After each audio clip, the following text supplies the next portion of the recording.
Good evening. Guess we'll get started. Testing 1, 2. Test 1, 2. Okay, just a few quick announcements before we turn it over to Adam. This Saturday is going to be our second Stream Explorers class. It's at St. John Paul II's Church in the town of Evans, right near the old Lakeview Smorgasbord. It starts at 9. It's about 2 hours. If you know any people that are interested, young children, teenagers, adults, everyone's welcome. We had a really nice turnout the first time, and I think it's going to be a good program. The second item, and I'll let at the end here, Jerry from the Springville Rod and Gun Club talk about the fly fishing film tour, or rather the International Fly Fishing Festival they're holding next Tuesday at the Joyland Theater in the village of Springville. Starts at doors open at 6, shows at 6:30. They always have some nice prizes, and Jerry will just talk a little bit more about that. T-shirts. Whoever ordered T-shirts at the last meeting, they're sitting at the front table, and there's also some if anyone is interested in buying any right off of our table there. But the guys that bought them, your shirts are there, your names are on them, and you can pick them up when you want. Moving on, next week is at the show, the Sportsman Show at the Agri Center at the Hamburg Fairgrounds. We're looking for volunteers. Week and a half. It's a week and a half. Yeah, it's not this week. Right. Oh yeah, next Friday, right? Friday, Saturday, and Sunday. Okay. And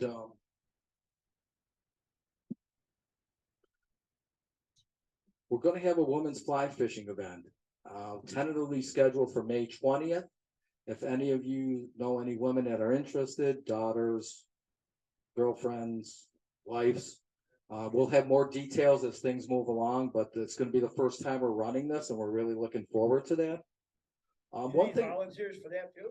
Yes, we do. Put your name on the. No. Okay. No. He'll be blackballed. Okay. Prefer females. And then one thing I wanted to mention to you guys, if you look over there, we have a really good library.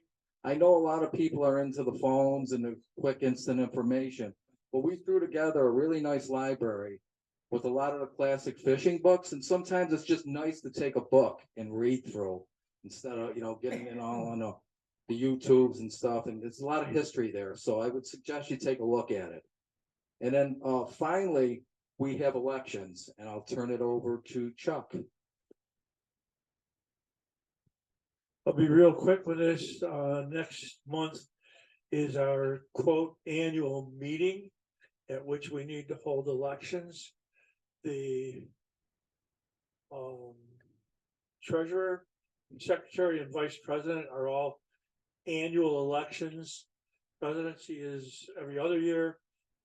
Joe's good for another year. So those 3 positions are open for nominations, and then we have 3 board positions that are open for nominations. By our charter, the board needs to come up with a slate of our suggestions for this meeting. So we have suggested, and they have agreed to continue serving, Tony Messina as treasurer, Dave Unetich is over there as secretary, and I know Ken's here as vice president. I don't see him at the moment, but he was over here at the tables a little while ago, all right? Oh, he's over there. Okay, he moved.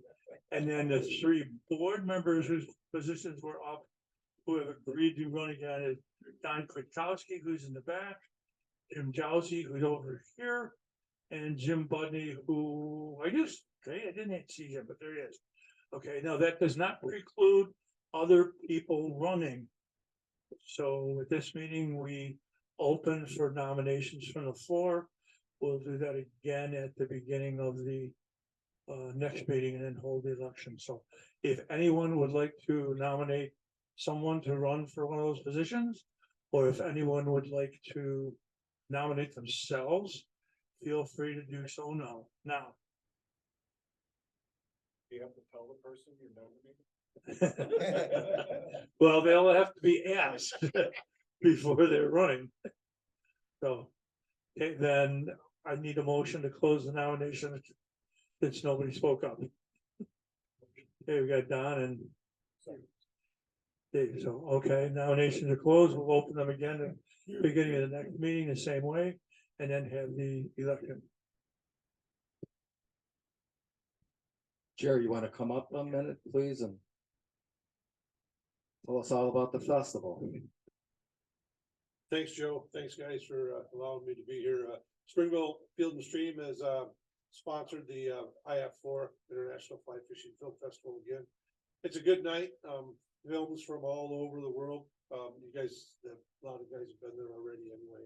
So $15 at the end of the meeting. I'll sell you a ticket if you want. If not, you can go on to flyfilmfest.com. There's a poster here.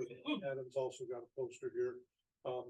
And to sweeten the deal for next Saturday, Jim's got about 10 tickets for the kids. So if they show up to the Saturday event for Trout Unlimited, there's 10 tickets there anyway. We'll see about getting those families involved a little bit more than just showing up to try flies anyway. It's still pretty cold. They'll be outside here real soon, but this might kind of sweeten the deal for them anyway. So at the film festival, we'll talk about selling raffle tickets and stuff like that in the trout pond. I'll fill you in on those details a little bit later, but the whole idea is to make it affordable for anybody to use it. Yeah. The Fly Fishing Film Festival is a week from tonight, next Tuesday in Springville. Yeah. So I was telling the guys, Julie's Pizza is just a walking distance down the main street anyway. Just around the corner from the theater is Lawrence's Tavern, which is the oldest family-owned tavern in New York State. Pretty cool little place anyway. So again, Where do you park?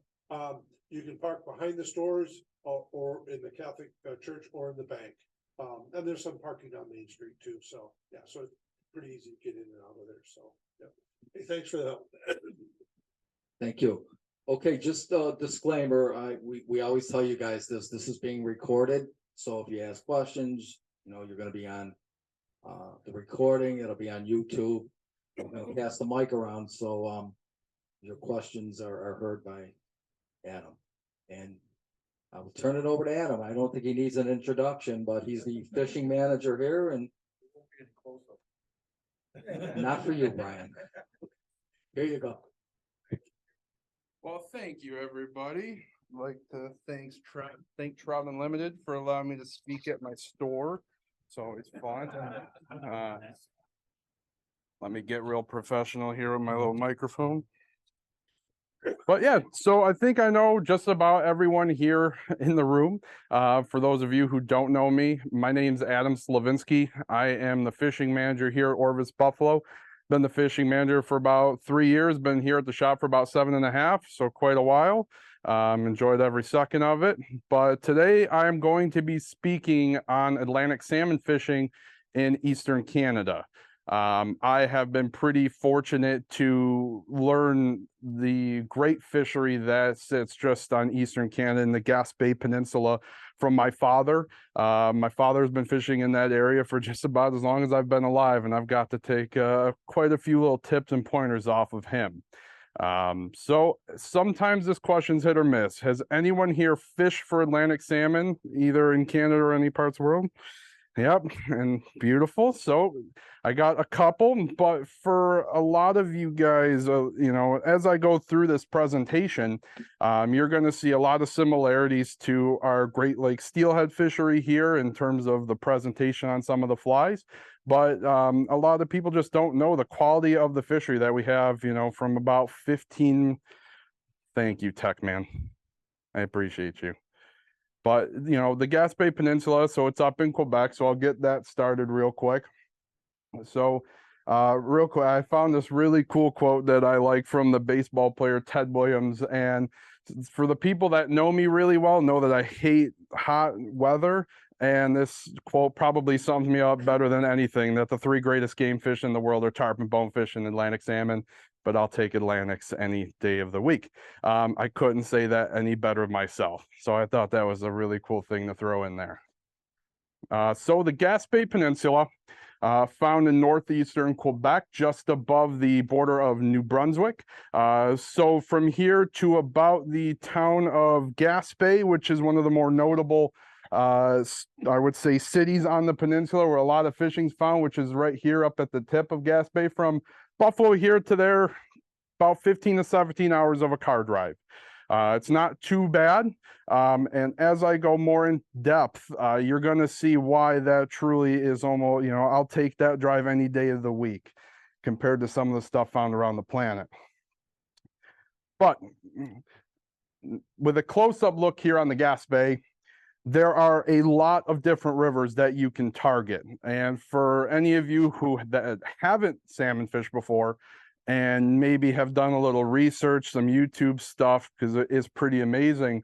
There's some more well-known rivers and a lot of rivers that aren't well-known. I've been fishing up there myself for probably close to 10 plus years, and I haven't fished half of these rivers. That's how good some of them are. But most of the rivers that I'm going to be talking about today are going to be located on the southern part of the peninsula here.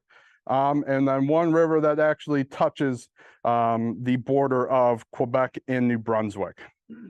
And as I go through today, if anyone has any questions, let me know. I'm always happy to answer. But some of you have probably caught an Atlantic salmon, maybe on Oak Orchard Creek or one of the Ontario tribs. We've been seeing more and more of them every year the last few years, and it's been a really exciting thing. They're very acrobatic, very like their ocean run brethren, but they are not. Every person that says they've caught an Atlantic salmon, it might be that elitist back part of me that says no, if they haven't touched that salt water, they are not the true Atlantics. They are a completely different beast once they've touched the salt, and by far my favorite fish to fish for. But the Atlantic salmon, one of the most popular game fish in all of basically sport fishing. When they enter the river, just like our steelhead around here, they come in pretty bright. That's if you're swinging flies for salmon, that's what you're hoping for. You're looking for a big, bright, beautiful fish.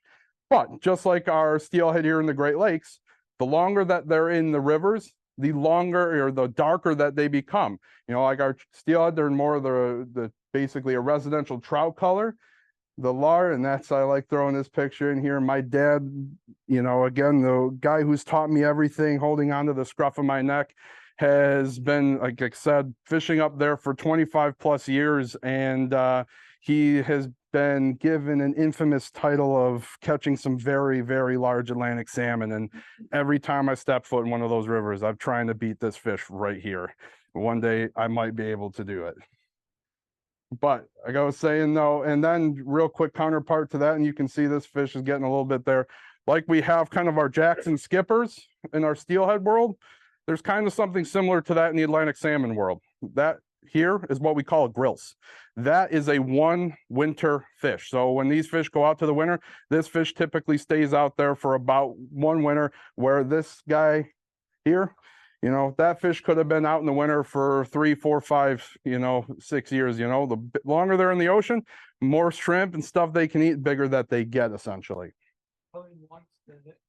Nope. So, unlike, their Pacific brethren, the Chinooks, coho, stuff like that, they will come back. They are repeat spawners. They're the only salmon species that does that. It's a good question, Dave. But when they're nice and fresh, any person that has ever fished for an anadromous fish or an ocean run fish is looking for these guys right here. That is a parasite. That is what's called a sea lice. And this guy right here, you can see these long tails on him. That fish, that means that fish has been in the river no longer than one day. And the closer that they are, from the ocean, as soon as they come in, the harder that they fight. And that is the sign of a true fresh fish. And basically once those sea lice, once they lose their tail, they only stay on the fish for about a week to 10 days. So when you get one that has those sea lice on it, you've got yourself a real trophy right there. And here, as I was going to say with the color, you can see a little bit on the cheek. They start turning almost that a tannish hue to them. They get a little bit of color on their cheeks. And then you can transform that even a little bit more. and they turn into basically a completely different creature. And they can still fight pretty dang hard, but it's, it always amazed me as a kid to know that this was actually the same fish. That fish 4 months prior was big, bright, and silver. So it's really cool the changes that these fish undertake while sitting in these rivers. They go back to the river, go back to the ocean, they change back. Yep, they'll get to that. It's kind of like their sea camouflage. They keep that bright color to them. But like I said, they repeat spawn. That fish comes back the next year. It'll still be bright silver, but that spawning kype, you'll still sometimes see that pronounced kype on that fresh winter fish, or fresh run spring fish, I should say. So for season, which is probably the most important part. Again, I'm going to talk mostly about Quebec, and I haven't had the fortune to fish some parts in Labrador, which can change a little bit. But for the majority of rivers in Quebec, their season typically starts in late May, early June, somewhere in that time frame. Some rivers on the peninsula will change their opening date by a week or so, but most of the time it's going to start that late May, early June, and it will progress, and most rivers will typically end somewhere that early fall, late September. Some rivers will even fish into October. And that's where, New Brunswick is really that special key point. Some of their rivers will actually open up a little beforehand and stay open a little bit longer. I'll touch on that in a little bit. But if someone is going up and fishing for Atlantic salmon their first time, typically, if you want a more target-rich environment, that first couple weeks of July is typically the best time to go. That during that time, your majority of the run has come in. You will get some fresh fish coming in through August and maybe September. But I would say, a good 80% of most rivers, their run is in before right about then. Now, with the caveat, with that being said, for most of the fishing that I've done has been in that late May and early June time frame. And unlike how our steelhead rivers are here in Western New York, where a lot of those smaller fish, the jacks and the skippers, come in first, totally flip-flop. Your big fish come in the first couple weeks of the season. And we always think that even before the season opens up, there's some giant fish that just rocket up the river beforehand. Those fish need Mother Nature's help to get up the river. There's some pretty large fish. They need a lot of water to get upriver. They need to eventually spawn and pass on their genes. These rivers can totally transform from late May, early June to August. It could be a quarter of what they normally are at in August to what they are in June. So, for those people that are truly seeking a trophy fish, you might not get one. You might only get one or two, but if you hook into one that late May or first week of June, your heart starts thumping when your line starts getting tight, because it's not going to be a grill for the most part. I've been fooled once or twice, but for the most part, you got a pretty big fish pulling on the end of your line. Here are the conditions. There's a handful of conditions that now you're going to see the flip-flop comparison from Western New York steelhead salmon fishing to Atlantic salmon fishing up in Quebec. All right. Unfortunately, salmon fishing is more of a pay-to-play game. All right. It's not like here where you just buy a New York state license and just go hit whatever river you want. Up in Quebec, you still purchase a fishing license, but then you get what are called day passes. All right. And that number right here, because those prices of those day passes can be anywhere from $60 all the way up to $1,000 for 1 day of fishing. Now, with that being said, a lot of them are in that $60 to $200 range. You don't want to know. But with that being, hey, true. Indeed. I feel like I paid a good chunk in Norway, though. Oh, I like that. I like that. I might get hit a little later, but it was worth it. With that being said, though, I know that can be a hefty price for Atlantic salmon fishing, that $60 to $200 a day for a day pass. Well, though, it's going to sound kind of funny. That is just about as reasonable of Atlantic salmon fishing you will find anywhere in the world. A lot of the places that, you know, eventually I'd like to fish, where whether it's in Norway or anywhere under that Scandinavian peninsula, I mean, you're looking just tons, you know, 1,500 plus a day to fish some of these rivers, where, you know, once you see that, $60 a day starts to seem pretty dang reasonable. So that's just your regular day pass, so you can get a guide on top of that. I'll go over this a little bit more, but Atlantic salmon fishing, once you get a couple little hints, or taking a guide a day or two, it starts to become a lot more readable. All right.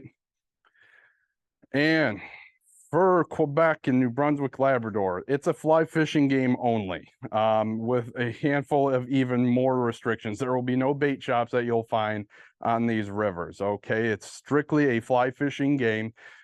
So if you're looking to use your spinners and all that stuff, this might not be for you. We're on the flip flop of that. I traveled to Norway in the spring to fish for Atlantic salmon.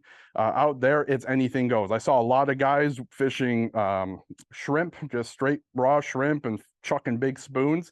Totally different world than what I was used to seeing Atlantic salmon fishing on basically North America to over there. So it was really quite interesting. Where they do differ in most of Quebec, you can't have additional weight on your fly. What that means, you can't have a tungsten bead, a cone head. There can be no additional weight to your fly. If anyone wants to, you can come up and check out some of my flies later on. But you cannot have any additional weight. So that's no lead wraps, no nothing. I don't know where the thought behind it. I mean, obviously they're trying to decrease the amount of snagging, but at the same token, you can use a sinking leader and a giant double iron hook, which in my opinion is pretty heavy. I've knocked Greg out a few times while throwing at him. But Greg's going to get a lot of crap sometimes, but it's okay. Now, though, with that being said, even though it's a strictly fly fishing only game, you won't be typically indicator fishing, we'll say. Most of the fishing is going to be the wet fly swing, a straight swinging fly approach with the occasional dry fly presentation. And yes, I did say dry fly, and I'll talk more about that a little later. But the other thing, the last thing I like to include with the wet fly swing, and I'm sure a lot of people here have swung wet flies, whether that's for trout or steelhead.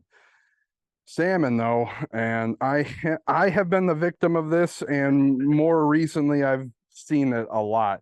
When you are setting the hook on Atlantic salmon, I will always say this to any salmon talk I do, you're going to get that pull. That pull, you might have been jonesing for a week, 4 or 5 days to get that pull, and you're so excited. As soon as you get that little bit of weight, I've seen guys just lift the rod right away. You're never going to hook them. You might hook them for a millisecond, but they're going to spit the hook immediately.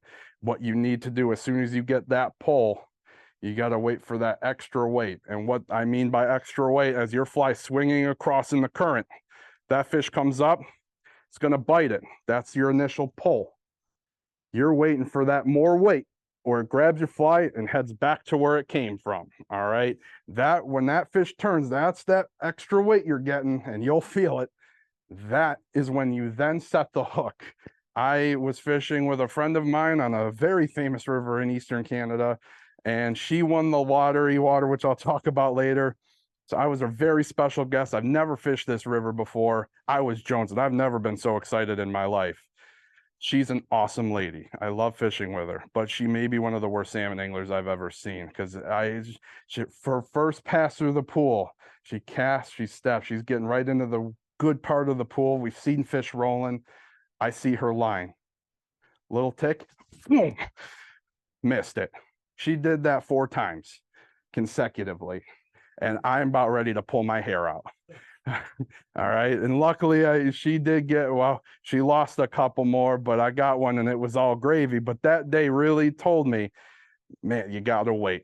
You gotta wait on that pull. And that is, if you're going to take one thing, if you ever find yourself on a salmon river and you feel that pull, you better hear my voice in the back of your head screaming at you to wait. All right. So Adam, these fish are actually feeding when they're in the river. No, that's the fun part. And I usually talk about that more on flies, because when you look at, if any of you have looked at some of these flies up here, they look like basically nothing. Like if you look at our steelhead flies here, a lot of the flies are very representative of whatever they're eating, whether that's eggs or minnows or crayfish, anything have that. Atlantic salmon typically do not feed once they come into the river. And these fish, and no one knows why, they come up and eat a swung fly or a dead drifted dry fly. A lot of people think it's just their instinctive nature to come up and check something out. But no, they're not eating. That's the cool part of it. It's the cool part and the also at the same time incredibly frustrating part of things. Because it's not like going to the Awak and you're like, they're eating Hendricksons today. It's not one of those.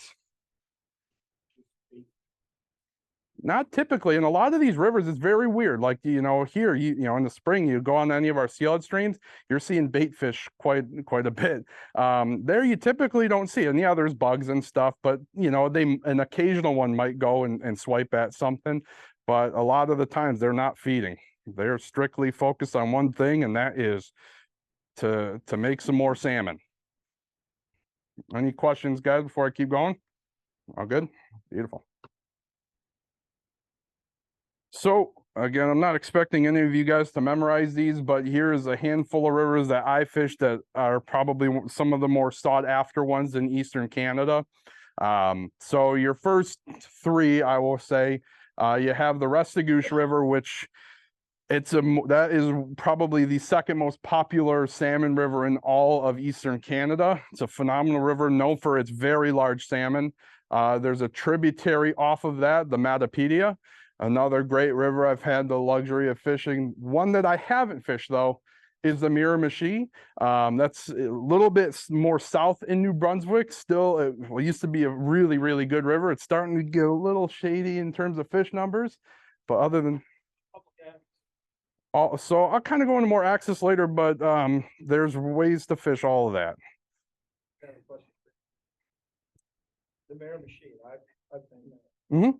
And when I was there and wanted to fish that, I was not able to fish it, even though I bought a license, unless I had a guide, Correct. right? So any rivers in New Brunswick that you fish that are salmon run waters, You need a guide. you have to have a guide. Sure, absolutely. And that's where I kind of finish up my New Brunswick talk that is the unfortunate part. That's why I typically don't fish New Brunswick. So many, I mean, there's a lot of trout run waters that's gonna end up pulling salmon that are gonna go up into trout Correct. waters to spawn it from a small creek or whatever. Correct. It's pretty much. Yeah, you gotta pay attention. But I will say, if you find yourself in the middle of New Brunswick and if you just happen to be trout fishing, you're just traveling up there, maybe I wanted to do a little bit more research, because I personally would have probably stuck on the Awak if I wanted to trout fish. Going into Maine. Yeah.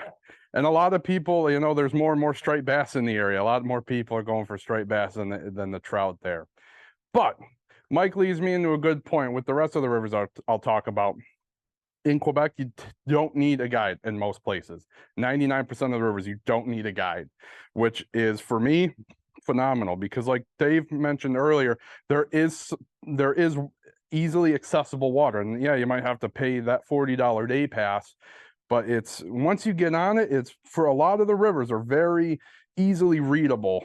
Okay. And it's the presentation for Atlantic salmon fishing most of the time isn't necessarily the hardest part. It's just finding the fish that's willing to take the fly is really truly the hardest part. But your more notable rivers in Quebec is the Grand Cascapedia. That is probably the most famous salmon river in Eastern Canada here, followed by the Bonaventure. I'll have some really awesome pictures on that. I've spent a lot of time on that river. I think it's the third clearest river in North America. It's a really, really cool river, because cool and not cool, because you'll be wading and you'll be in knee-deep water and you'll look in front of you and it's crystal clear, like, oh, same depth, and you take a step and you're in 5 feet of water. So it's really, really interesting river to fish. Then going down is the York, Dartmouth, and the St. John. So earlier when I pointed out at the tip of the peninsula to the town of Gaspé, all three of those rivers are found in that town, and that is one of the biggest destinations for salmon anglers in Canada. And for anybody that like to do that, we do actually have 2 Orvis endorsed lodges. One on the Salmon Lodge is found on the Grand Cascapedia River, and Camp Bonaventure, if you can connect the dots, is on the Bonaventure River. And there's just a handful more fish pics to keep you guys excited during all my talking. That's me. That, even though, I know. We look kind of similar. That's my dad. But there's some pretty awesome fisheries here in Western New York. Bill, if I go to a Google link, will that screw everything up? Okay. So in a second, okay, beautiful. So now is where some of the trickery will start to play into how do I get the chance to fish some of these rivers. Now in Quebec, in parts of New Brunswick, there are what's called ZECs. Essentially what a ZEC is, it is a small little DEC agent building that is in charge of solely that river. Okay, so like when I'm going to fish the Bonaventure River, there is a ZEC specifically for the Bonaventure River. Okay, and they're very, for the most part, easily findable on any normal street. But they are where your central hub is for anything that has to do with obtaining licenses and where to fish and where to maybe find your water that you purchase. Before I talk about the draws, I'm going to show you guys one cool thing here. So all of those ZECs that I was just talking about have their website. And yes, they are translatable to English, French, or any other language that you know of. But I'm going to talk about the York River for a second, another river I've spent a good amount of time on. If we want to take the Cattaraugus as an example, think about the Cattaraugus, and now they split it up into a whole bunch of different zones, okay? Here you can see where the fishing zones are and a kind of a breakdown with including price and your fishing sectors. So, you know, your zones. So basically those zones are just your little sections of river, okay? And if you can see in this top screen that 1, 5, 7, and 10, number of anglers is unlimited, okay? That means that once you go into the York ZEC, you can buy, once you have your fishing license, you buy your day pass for unlimited water. You can fish any one of those zones. That's a ton of water. And depending on the river, the Bonaventure is another great river where your open public sectors, you notice how it's maybe a half of the price. There's some phenomenal water that is found in all of those open zones, and you don't have to rely on hoping and a chance that you'll get to fish some of these. Where, see the rest of the zones, they are what's called private, okay, which most of the time we don't like private if it's not ours. But the cool thing about the private sectors, and one of the really cool things that I give Quebec pretty good kudos for, is how they control their rivers and the management of their rivers. All right. And so you'll notice, we'll say zone 2 and zone 3, number of anglers, they only allow 2 rods or 2 people to fish that whole zone that day. They'll vary. So you notice how like on the York zone 4, it's a very big zone. They'll let 8 people fish it. There's maybe 7 or 8 good pools on sector 4. Compared to zone 2, there's really only 1 good pool. So that's why they'll limit it.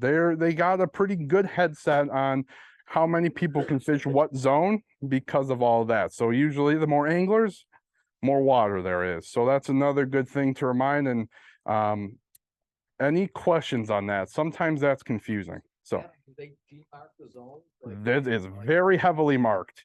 You will know. Oh yeah, they have patrols and they will let you know.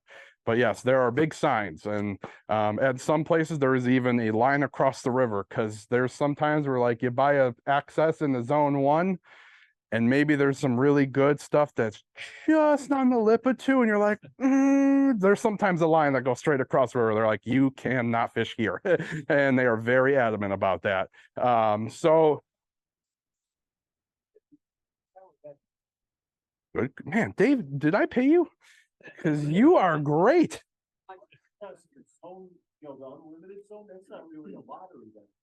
It's not a lottery. You can go there any time of the year. If you want to just take a spur of the moment trip, great water conditions, go. Correct. So yes, and that's where you might get some more anglers there. But one thing I can promise you, when I say unlimited, it is not the Salmon River in Pulaski. Okay. And the cool thing about Atlantic salmon fishing in Quebec and all that kind of stuff is even if there might be, say you got one pool, for example, you really want to fish, there is what's called civil order. Unlike here found in the Great Lakes, where again, typically with that wet fly swing, you will cast out, you make your swing across the current, you'll take your 1 or 2 steps, cast, repeat until the whole pool is done. Now, say you get there, 99% of the time, a guy will not come and jump right to the good spot. He has to do what is called wait for his turn. There is a rotation. So whoever's first there, it's your dibs, and you will follow, the order. And some of your more popular unlimited pools, there might be a line of 4 or 5 guys waiting for their turn. But the cool thing about salmon fishing too, that doesn't really matter. I've been in plenty of pools. We're changing up something just a little different than most everyone. There's been times I was in, I was number 8 in the line, and I haven't waited, but I knew 8 guys fished that run before me. And then you might, you might get a little down knowing that the fish have been kind of fished over for quite a while. You make your past 4th cast and boom, fish. So it doesn't really matter that too much. Okay. Cheaper than going on the DSR for saving time. Why I make fun of you for fishing the Salmon River, Dave.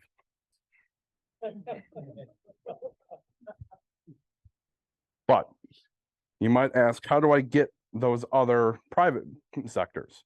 All right. You have to win a lottery, and it's not as hard as winning the Mega Millions, but it is a lottery. All right. So there are 2 draws. All right. So there is a winter draw. So they did the winter draw about, I don't know, was it about a month ago, maybe a little bit more. If anyone want to know, I did horrible. It was like playing the Mega Millions. Yeah, we both got Jack Diddle. Well, I was pretty high in the list. But in terms of the winter draw, when you get picked, you got a much larger shot at the board to get your water. Okay. And that winter draw, say you will actually go to that exact website, say I want to fish the Bonaventure, go to the Bonaventure, you'll put tickets in. You get picked, your name gets onto the screen, you can see it, they'll call you, and it'll be like, hey, when are you going to fish and where do you want? And you can go in and say, hey, is zone 4 available June 18th? Yes, sir. Check. I would like that day. Some rivers will, you get maybe 2 or 3 rod days, 2 or 3 fishing days for winning that lottery. Okay. But most of the time you can get some water, depending if you're not locked in for that week, you can be really flexible. That's a great way to do it, because there will be some times where they'll be like, hey, you got zone 4 on Bonaventure, June 18th. They'll be like, no. And then you have to pick something else. So, that's the way they do it in the winter draw. And typically on most rivers, you will typically it's the odd number days. So it's, every other day, those are your winter draw days. Okay. Typically, or some of them are the same day. Then you come to the 48-hour draw, which is what a lot more people do. So that's, I roll into town. Maybe it was an unplanned fishing trip. Roll into the ZEC and you put your name in the lottery. And that's where if they call your name in 2 days, if you get the call, if you get that magical call, you get that piece of water you want, in 2 days, you have that private water. So it really does work out quite well. Is that confusing to anybody? Any questions on that? You stay on public. And to be honest, like I said, there is a lot of water. Like for myself fishing the Bonaventure, I've never fished private water once. Everything I've done is on public water. A lot of stuff I've done is on public water. So it's not like if you get stuck to public unlimited, you're done for the week. So keep that in mind too. It's, $10, $5-10, depending. Yep. Love the government.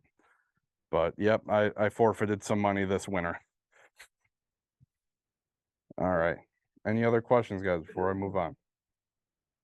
Adam, so how long is for a rotation? Like you get on, I know it varies by pool. Mhm. How long are you on the water when you get on it? Per pool or the day? Again, it changes. I mean, there's pools hour, yeah, 40 minutes to an hour. All depends on, if you're the only person there, sometimes if I know there's fish in it, I'm pounding the heck out of it. When I was in Norway, I was forced every 6 hours to change my pools, to change my zone. There were times I would pay ungodly amounts of money to fish the sector I was still fishing.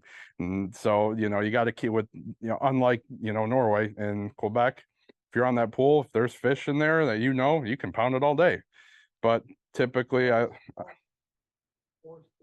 they held a gun to my head essentially. I was forced. There was other anglers, and it was the one time I was going to be a bad guy because I was ready to just keep fishing, don't even care. And it's like, so they do it every 6 hours, 6 to 12, 12 to 6, 6 to 12, 12 to 6, because you fish all day. It was like, I don't know, 5:58, and that car is rolling up, and I'm like, so I couldn't even just do a little bit of a penalty. Yeah, just start speaking Spanish. See, why are you here? Why are you yelling? I tried every trick in the book. But does that make sense, everyone? Any questions? Okay. And now keep in mind, so like, when I just showed you for the York River, how it was about 120, 140-ish for that day ticket for the private water. When I was saying some rivers go up to $1,000, rivers like the Grand Cascapedi, if you want to fish the main river, one day you're looking at about $1,000. You still have to win the lottery. And the caveat to that, technically, when you win that day for the Grand Cascapedi on the main branch, you technically win one rod. 2 people go, but only one of you fishes through that day. That is tough. And one of my favorite stories from my father, him and a friend went into the Zec for the Cascapedia, and with the straightest face he could, he goes, "I'd like to buy 12 casts." They're like, "What? Well, we don't do that." He goes, "Oh, I can't afford that. I just want 12 casts. I'll make them count." They were not liking that one bit. A lot of French Canadians, they don't have the best sense of humor. People can switch routes halfway through, or? It can be like, if one guy fishes a half, it no time restraints. It's just only one person can be fishing. So it's not like, if you want to punch your partner in the face if the fishing gets good, that's technically legal. So when I got the question, pool markers, they are very well marked. And so normally, unlike here in Western New York, it's not just all undescript water. There are in your zone, say zone 4, when it was that private sector that allowed 8 guys in it, there's maybe 8 defined, distinct. There's definitely going to be fish holding here most of the time, or sometimes you'll see a pool marker. So you'll notice how this is pool 17. That's not sector 17. This is actually in zone 4 of the York River. So that is a specific thing you can denote when you're fishing. So even if you're confused as all hell on where to go, you'll get a map as soon as you buy your ticket. And we'll give you every pool name in that zone, and you can go right to that pool. So it's not like you're totally throwing an arrow in the dark. You have some idea, like, oh, at some point someone's caught a fish here. So you can at least target those areas. All right. Any questions? What's that? I'll get into that more, but it's in terms of residents, lots of French. More and more people are speaking English. The younger, my age group, that Gen Z millennial age, you're getting more in English. But I'll get more into that a little later. Sun up to sundown. That's your total goal. Best time, sun up, sundown, especially for Atlantic salmon. That magic hour is just before dark, just like most fish. But I cannot stress how important that last light bite is. Because, when I will say, like, when we're typically up there, you're up early, you're usually the sunrise, depending on the time of year, your sunrise anywhere from 4 to 6 a.m.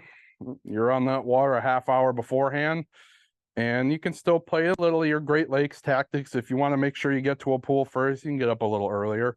But typically, you know, we'll fish all day till about 12, 1 o'clock, take a little siesta, and then you're right back on the water till 7, 8, 9 o'clock. So it's, you know, we're fishing hard when we go out there. Depends on what you want to do. Like when you're typically fishing with a lodge, it's about 8 hours a day, just like your normal fishing, you know, guide day.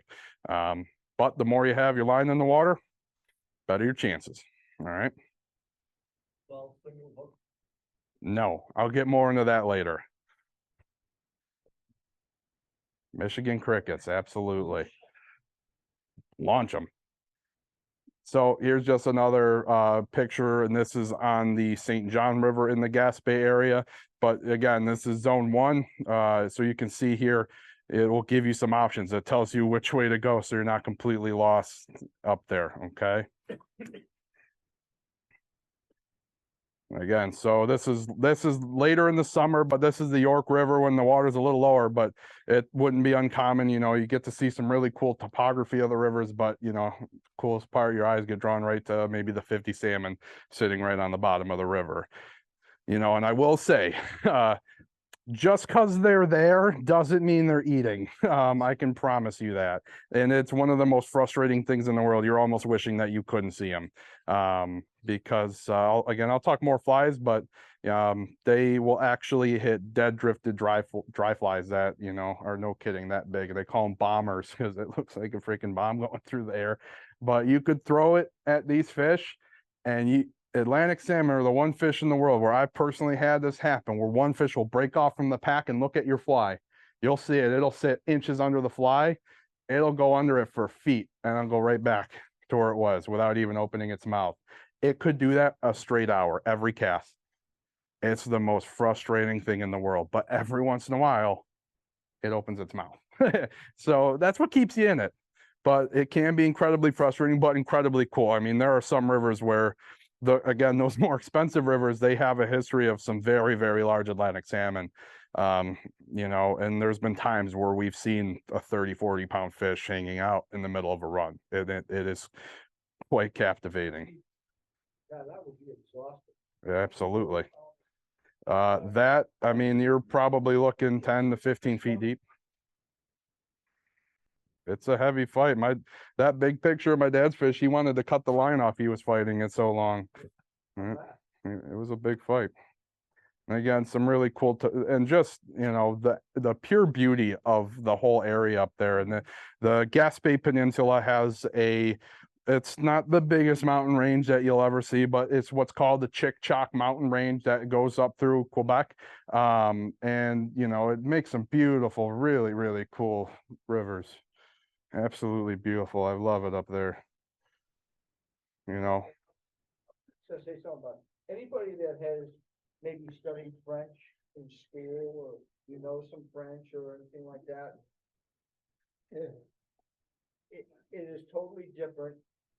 It's backcountry French. It's hillbilly. French, it's really totally different. It sure is. What you would study, or maybe if you've gone to actual France or what have you.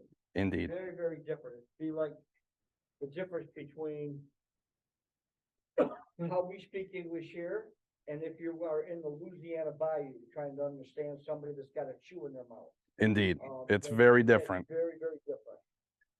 Very good. So the other cool thing, some of the bigger rivers up there, like the Restigouche, the Grand Cascapedia, more of your famous rivers that have lodges on them, when you were getting guided, there are what's called sharp canoes. And it is a really cool platform to fish from. Like, you do indeed fish from these. It is a canoe, but like, unlike your typical canoe, these guys you could darn near do a handstand in and it's not going to tip over. These are some of the most stable boats that you'll ever find. And that's, you know, so again, this is a picture of the Bonaventure River. You can see how clear the water is with the sharp canoe going down it. And the guides are incredibly well talented. They'll see a fish from miles away before you even get a glimpse of it. All right. But it really, really is cool to pull a river with a guide, and there's no motors. You can kind of see it in their hands. They have these giant 20 to 30 foot wooden poles that they pull. It's called pulling. They don't use a motor. They just pull right down the river, and they're incredibly skilled. Adam, did you do this? Yes, Did you float? I did. Well, Very cool. another picture of the Bonaventure. Very cool. I don't know if I put it in. Yes, I had some pictures of both me and my father in a sharp canoe. I haven't done it a lot, but it is incredibly cool. It's pretty cool, It can, it can. but that looks intriguing. It is very intriguing. And that's where, like, you know, for people that aren't necessarily the most skilled fly angler, if you go with a guide, I mean, they'll pull you and put you in positions where you, even a novice angler, can get some shots at fish. So it's not like you have to be the best fisherman to target these guys. There is hope. If I can do it, you can do it. Greg, can you grab me the iPhone charger? Thanks. So again, another beautiful picture of the Bonaventure River. I have a lot of pictures from the Bonaventure. That beautiful pine. You can see the very, you know, that bright chartreuse, some of the spruce, some of the pine. Nice shot. Typically it's the ZEC. It's the government. Yep. What time of year? Late May, early June is my typical. But I Black huh. You asked the wrong question. I've been in that, so I kind of know, but I wasn't sure about that. Well, late May, early June, not so bad. July, like when I fish the Bonaventure, I typically go last couple days of June and through July. It may be some of the worst I've ever seen. I have sprayed puddles of DEET on my, like a legitimate puddle of DEET. If you're feeling your skin just like freaking out, and I've seen black flies, mosquitoes just laying right in it, whack you and just fly right off. And you're like, why, how? But there's actually, if you ask my father, there was this one pool on the Bonaventure we were looking, thank you, buddy.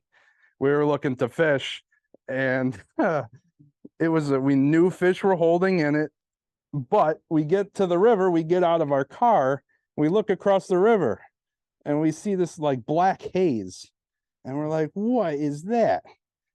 It was a cloud of black flies, no-see-ums. Safe to say we didn't fish there.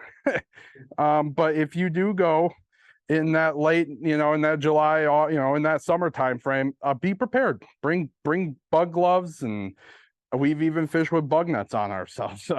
Anything to get away. Our first year of camping on the Bonaventure, our tent didn't have the no-see-um or black fly proof mesh, so you could see them go in and out, and we're like, oh God, we slept in our bug nets. So it was a good time. Quick. I got, my reflexes got real good that week. But Not a bunch of, is this, you know, like, first is looking at that, mhm. how wide across is that, the narrow, wide?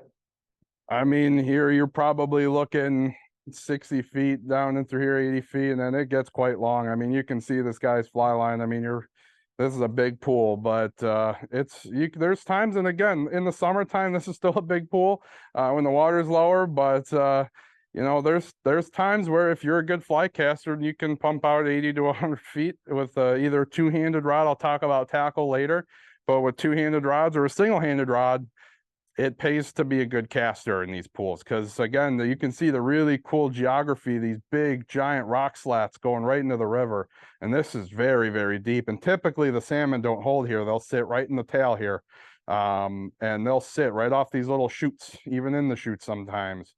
I personally, my fish that I caught in here was down in here. But it's really, really cool, some of these pools, the way these rivers are set up. And you can notice, like, you know, and unlike the Bonaventure I showed you, where it's very clear, depending on the river, the topography of the river can be really different from river to river, even if it's 2 hours up the peninsula. And so where, again, Bonaventure, you can also utilize little small inflatable boats.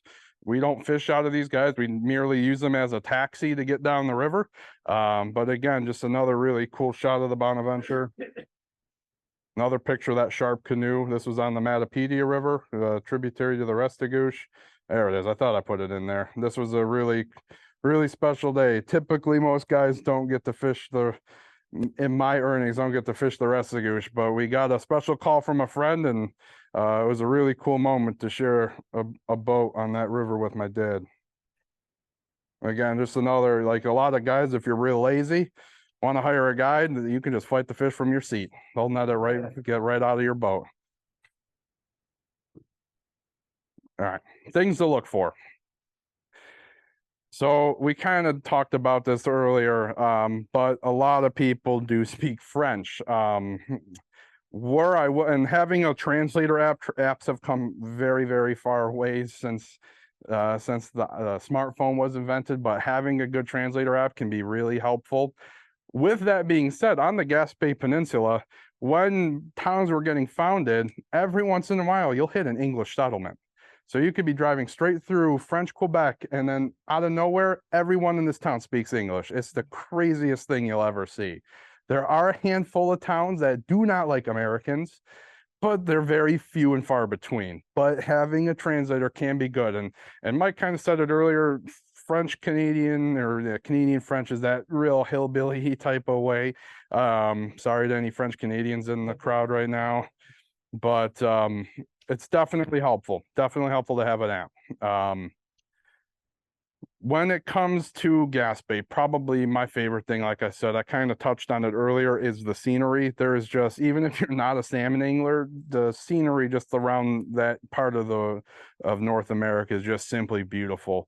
There's some incredible food, and especially the seafood there. The best way to celebrate a nice salmon on the bank is a lobster club. I can tell you that for sure.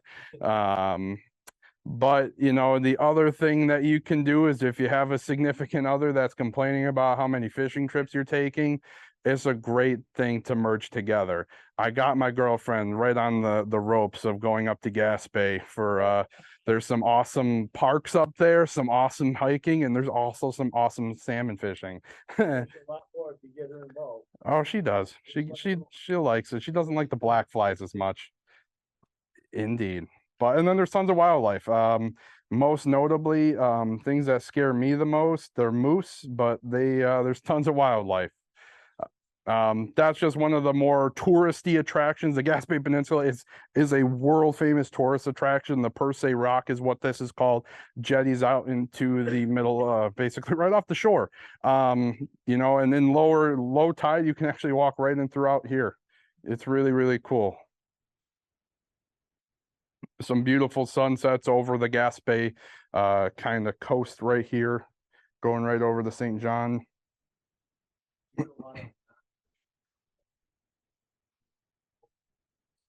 They can. And it really isn't a huge problem on most rivers. The only one that's been a little issue over the last couple of years is the Bonaventure, because of how clear the water is. It's becoming more and more of a kayak canoe river, with people just not fishing, because if you're not fishing, you can access the river. They're actually, I don't know if they are yet, they're talking about implementing a pass like salmon fishing. So because there would be times where it kind of goes over them, and it can put them down. We'll say it can stir them up too. It'll get them going. There was a fish our last trip to Quebec, up into the Gaspé. I was fishing this tail out with a buddy, and I had a fish pull my fly, and I didn't get that heavy weight yet. It was just plucking at the fly, and you never want to set. I had to pluck my fly 3 separate times, and I went on. Later that day, my dad and another friend were fishing, and right in that same spot, a canoe ran over it, and 30 minutes later, my dad landed a fish from that same spot.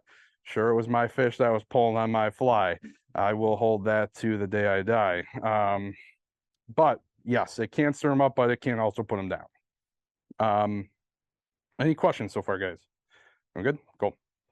When it comes to tackle, I'll keep it relatively brief. They can vary in size, and now more and more common, it's you'll see 2-handed rods, the Spain switch rods being seen in Eastern Canada. I'll vary my equipment depending what time of year I go. Early season, water's typically a lot higher. I'm using bigger rods. On the biggest of waters, it's not uncommon for me to see people using 14, 15-foot spey rods in that 9, 10 weight capacity. I will say, if you get like that 13-foot 7, 8 weight, you're good in almost every range, whether that's even medium, lower water, or higher water, you're in good shape. And once the water starts to come down a little bit, typically mid to late June, a lot more single handers you'll see flying around. Typically single hand rods, you're using more for the dry fly capacity. Again, I'll talk more on the dry fly because it's a crazy concept. But a lot more single-handed rods when the water is lower, and your typical steelhead rod, 9, 10 foot, 7, 8 weight, that's what you're looking to use. Probably the most important though is a large disc drag reel. When the water's lower, you can get away with a click pawl, but there are definitely rivers where I dust out the disc drag reel and make sure I got that thing loaded with backing and it's not tangled, and that your reel doesn't break. I did have a reel breakage issue in Norway, and that definitely, when you're fishing Atlantic salmon, you don't want that to happen. Any questions on gear, guys? Good. Well, good thing you said that. Man, I'm paying all you guys for good questions today. When it comes to lines, your full floating fly line is a perfect applicator. Even when it comes to your switch and spay rods, your Scandinavian lines, unlike what we use here in the Great Lakes, which are typically Skagit lines, which are short, compact Skagit lines, which are very thick. They're kind of like jump ropes. Scandinavian lines are longer. They're lighter. They're used for presenting smaller flies, longer distances. You're looking more of like a 30 to 40 foot line compared to a Skagit line, which is now 18 to 20 feet. With that being said, you can use like a sinking leader. Like I said earlier, you can't use additional weight on your flies like a metal cone or a bead. You can use the sinking leader, but you typically don't need them. Atlantic salmon are incredibly surface orientated. Most of the time you can just fish with a straight dry leader right out the package. That's all you need. When you're fishing a wet fly, you don't need to be down. You can be no more than 3-4 inches under the surface and you're in good shape for all year. You know, in the colder water, maybe the first couple days of the season, you might want to use a weighted leader just to get down a little bit. But most of the time, even when fishing a wet fly and salmon fishing, you'll see the take before you feel it. You'll see that swirl of water happen, then you get that heavy take on the fly. It really is one of the coolest things you can ever see. Well, that's so you don't need a full sink. Like a lot of guys, like when they're going musky fishing, want the full sink fly line. You don't need that. Full float with maybe a Versali or a poly lead or anything like that. You're more than good shape. All right. And then for tippet, standard, like your dry leaders, monofilament leaders, anywhere in that 8 to 10 pound, all the way up to having 20, 25 pound test will come in handy. Again, just like steelhead, lighter tippets and leaders for lower and clearer water. You can get away with heavy, heavy crap when you're fishing bigger water for big fish, and you typically want to. Typically a little longer. Typically you want them a little longer, especially in low and clear water, just to keep your fly line away. Light, delicate presentations, kind of like trout fishing. You know, it's not a, yep, tapered leaders. Some places in Labrador like to use straight tippet, which is weird to me. But yeah, always for me, I'm using tapered leaders, and depending on where you get them, you can get them anywhere from, you know, 9 to 15 feet long. Yep, good question. If you're using like a poly leader sink tip, you know, you want to, you know, couple feet. Yeah. Straight tip it. Yep. Absolutely. Good question. Any other questions, guys? Good. Beautiful. I'll talk about flies real briefly. Again, if anyone has more fly questions, I have a whole bunch up here on the counter. One big thing that you will see in Canada that you don't see here is the use of double hooks. All right. And for, you know, it's a little weird that you can't use a small little brass bead head, but you can use a double hook, and you could even use it that big if you wanted to as a harpoon. But again, most of the time you're using smaller wet flies, what's called hair wings.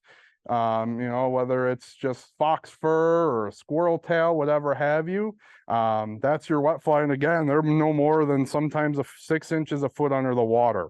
Going down here. This is, I'll talk.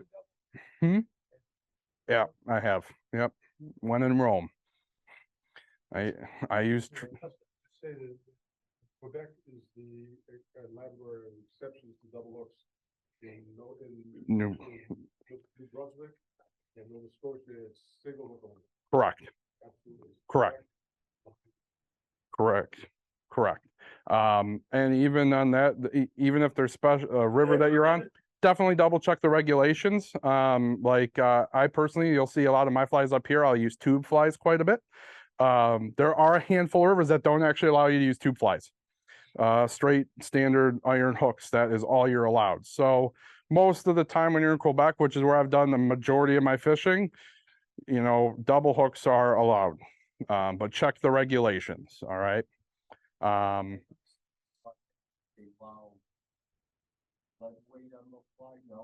No additional weight. Now, if we want to take a little, you can technically tie on a metal tube because it's part of your fly, but you cannot have lead, cones, beads, anything like that. No go. As long as they're weighted. Yes. Yeah, I noticed on the slide, they seem to be all, those eyes turned up as opposed to straight or down. Yep. That's traditional, and is there a reason for that? Yeah, typically, a bit of traditional, you'll start seeing more and more down hook eyes used more and more, but traditionally, you're using a turtle knot or some kind of knot that goes through the eye of the hook. Because the thing with salmon fishing and that you want your fly as straight as can be, you don't want it to really wobble too much. Like if you tie a clinch knot onto the eye of the hook here, there's a potential for that clinch knot to slide to the other eye or on the side of the eye, and it kind of gives it a weird funny swing. The up high is key. There's a specific knot, a turtle knot, where it actually it sits right on the outside of the eye, and it lets you take a nice glide through the water. But good question. But I'll touch on the dry flies real quick. So this guy down here, there's flies tied with deer hair called a green machine. This fly, they're actually waked on the surface. You'll see the wake of the fly, and you can swing it just like a wet fly under the water. Compared to these guys, and there's a handful of other dry flies, but popular in Canada specifically is the bomber. And it is not like dry fly fishing for trout. The name bomber, okay? Imagine the projector is my fish. I'm taking that giant dry fly and I am slapping it down on the water pretty aggressively, about 2 feet above them. I'm going to let that drift about 2 feet below them. I'm going to take it right off the water. I'm going to slap it down again. You're going for more of that just triggered response rather than that perfect Delaware downstream trout presentation that Anita gave the other week. Totally different thing for the most part. So you're really, yeah, dead drifting in between, but you're slapping it down there. And it doesn't need to be the perfect dead drift most of the time. But yes, it is quite cool. And, you know, to see a big 20-pound fish come up to take a dead drifted dry fly, I mean, that makes your knees buckle. It really is the coolest thing in the world. And again, you can fish some bigger flies, whether that's up here, the sunray shadow equivalents or the Schneldas. You can fish bigger tube flies on most rivers and get away with it. I even and you guys don't have to criticize me, I do have some of my bigger flies up there from Norway that have cones on them because you can use them. But again, no cones, keep them straight thread at the front. But you can use quite large flies in the early season as well. But typically during the middle of the season, your heart of the season, you're fishing no bigger of a wet fly than an inch or two. Nice box of flies with a reel. Oh, there's some nice, beautiful salmon.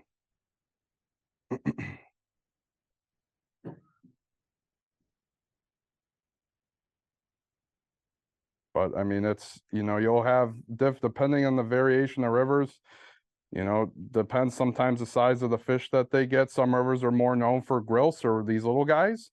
Some rivers are known for just very large Atlantic salmon that, you know, some rivers average 20 pounds. Yeah, it's a nice fish. That's really it, guys. You guys got any questions for me? Well, thank you. Just a couple of comments. You know, I've been fortunate of doing this for 40 years. So I've been Sure have. everybody.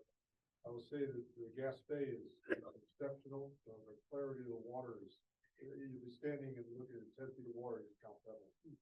Indeed. As far as the take goes, your description of the take is probably best suited for slow water. For sure. In a faster run, when they take, there's no question about it.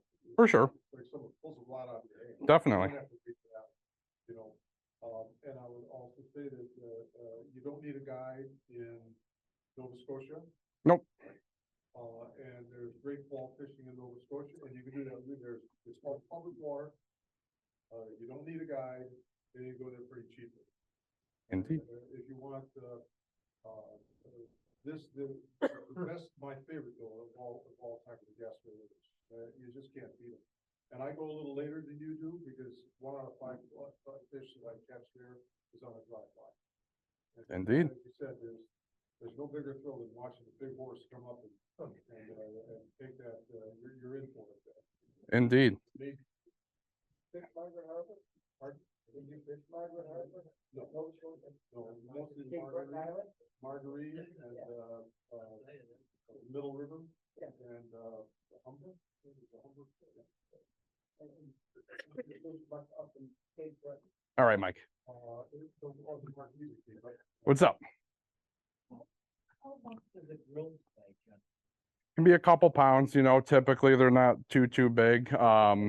Typically that 1 to 4 pounds is your grills, because you know, you'll catch some pretty small grills, and some rivers have pretty big grills. That's again your winter sea fish. Like the river I fish in Norway, the Gaula, has very large grills.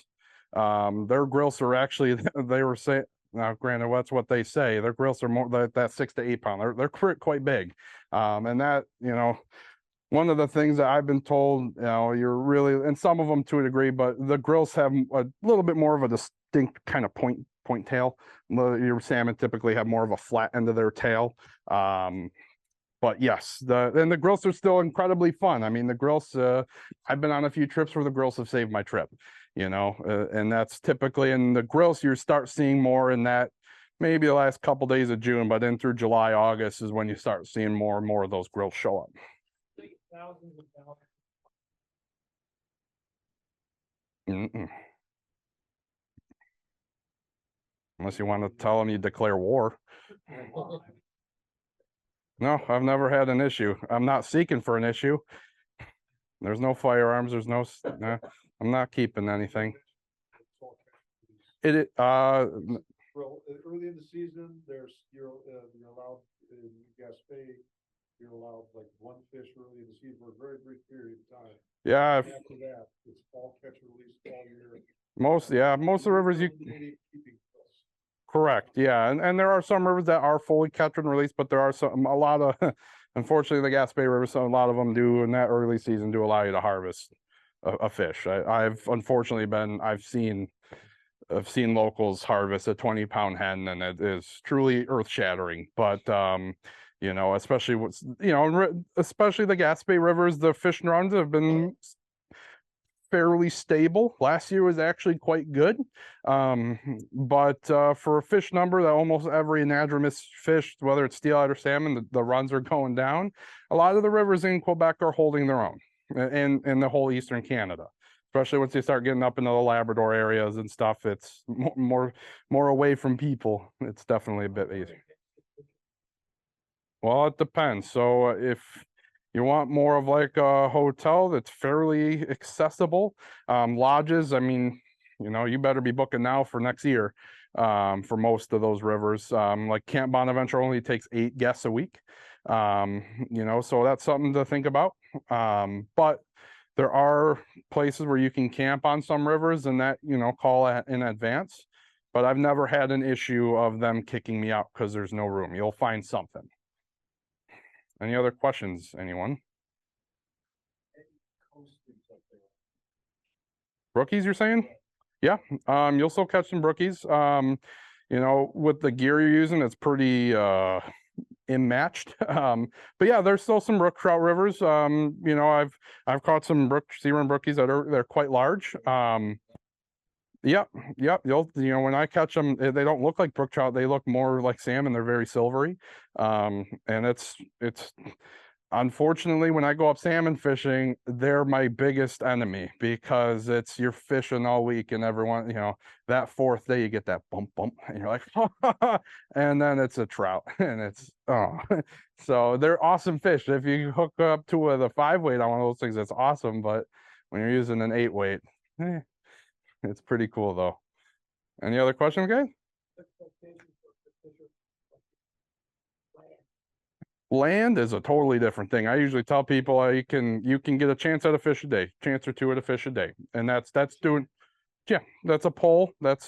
It keeps you in it. And you're not going to go up there and kill it. And on the Gaspé rivers, it's not a written code, but it's an ethic where if you get two full adult salmon, you're done for the day. And that's just ethic wise.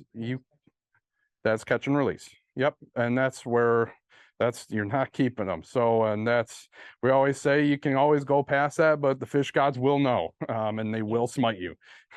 So it's karma to the nth degree. And I'll be saying I fished there a long time, and it's hard to do that. It can be hard to do that. I've only done it a handful of times in some lucky places. There are 8 salmon rivers in Maine, Mm. and they're all closed to fishing because in the United States, they're under the Endangered Species Act. So you can't, there used to be a big pool in Bangor, called the Bangor Pool. Mhm. You're talking about rotations.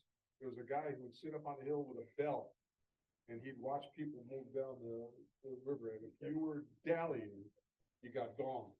Mhm. Yep. And that's kind of a decent segue. One thing I'll also say, those Zecs, they manage these rivers phenomenally. I mean, and you'll see patrollers, they'll ask you for your licenses. They'll want to look into your fly boxes. They want to make sure you're not using illegal stuff.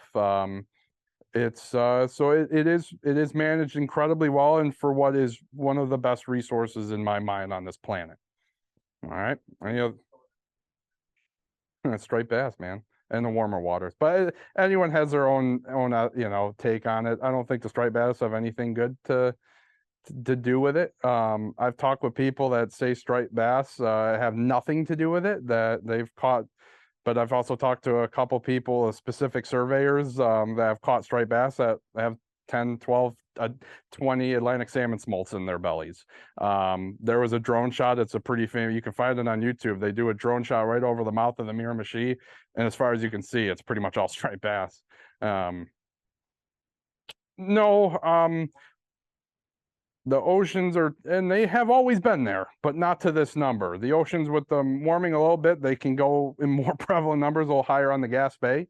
That's why if you look on the north shore of the Gaspé and into Labrador, you don't really see them as much, as frequently as the Miramichi and now southern parts of the Gaspé. They found one, there's the Branches Pool in the Cascapedia, which is miles up rivers. They found striped bass all the way up there. And that one did have 2 smolts in its belly. So it depends, but for the most part, a lot of the salmon rivers, I will say, that's not real doom and gloom. Miramichi is the one that is taking some hits lately, but a lot of the rivers, Gaspé, Quebec, most of New Brunswick and the Labrador, are still holding very, very, very well. So your 17-hour drive will stop. Nowhere. We're going fishing, baby. My dad that is terminating, we'll take shifts. And there's tons of cool places to stop. I mean, whether it's Montreal or Quebec City or there's a whole bunch of really cool stops. I've never seen any of them because I'm focused on salmon fishing. Yeah. She'll want to see the guy. That's where you're like, there is this one animal, only comes out this June 1st. You have to see it. It's this special flower, comes down, stuff like that. Just lie a little. Or plan accordingly. Any questions, guys? I think that was it. Thank you, guys. Thank you. Can you hear me? Thanks, Adam. Yeah. We're gonna raffle off these flies now. Better start at Anyone get any tickets? at least 50,000. At least 50,000. All right. Mike, that's strike 3. You're out. One last thing before we leave. Next month, we're gonna pivot from Atlantic salmon fishing, these beautiful, large, wild ocean dwelling fish, to brook trout and fishing the north central PA brook trout streams. Got cornets coming in next month. Guys, come on back. That should be a good presentation too. Indeed. Yep. We'll be here. Thank you. You're welcome. Thanks, Adam.